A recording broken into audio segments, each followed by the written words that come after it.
Seorang veteran perang sedang berjalan kembali ke kampung halamannya. Namun saat ia melewati sebuah kota kecil, ia melanggar hukum setempat yang melarang mengabaikan pertanyaan.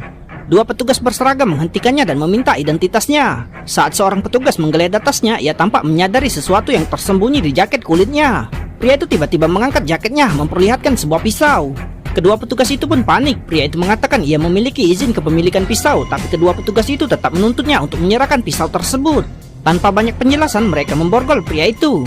Melihat tidak ada orang di sekitar, seorang petugas memukulnya dengan tongkat, tapi pria itu dengan mudah menghindar dengan kelincahan yang luar biasa. Petugas itu menyerang lagi dan pria itu hanya bergeser. Tak dapat menandingi, petugas itu mengeluarkan pistol dan memaksa pria itu masuk ke dalam kendaraan mereka. Tepat saat itu, pria gemuk itu mengayunkan tongkat ke punggung pria itu. Pria itu diam saja, menatapnya dengan tatapan mematikan.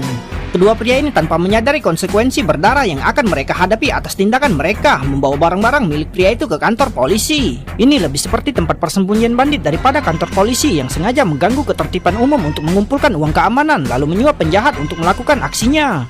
Pada saat itu, seorang pemimpin regu memasuki sel dan bertanya kepada pria itu mengapa ia tidak menjawab pertanyaannya. Pria itu tidak menjawab, jadi polisi itu memukulnya dengan tongkat, tapi pria itu hanya mengerang pelan. Hal ini memicu nafsu polisi itu. Ia mengarahkan tongkat itu ke wajah pria itu.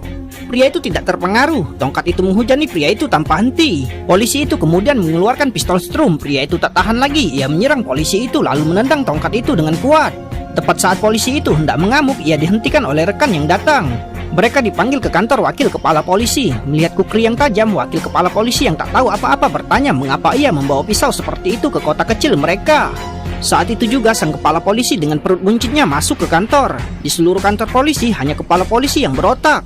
Ia bertanya-tanya memerintahkan borgol pria itu dilepas lalu memeriksa identitasnya.